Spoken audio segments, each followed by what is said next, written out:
Entonces, hay una chica que vive en una casa pequeña y azul, pero ella está triste. Ella quiere más espacio porque le encanta dibujar y pintar.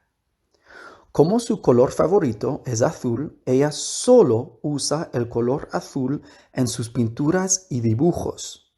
Nunca usa rojo, ni negro, ni blanco. Sí, es cierto, ella solo pinta y dibuja en azul. Su casa es azul, sus pinturas son azules, ella también tiene los ojos azules, es obvio. A su mamá le gusta también el color azul, pero no le gustan sus pinturas. ¿Por qué?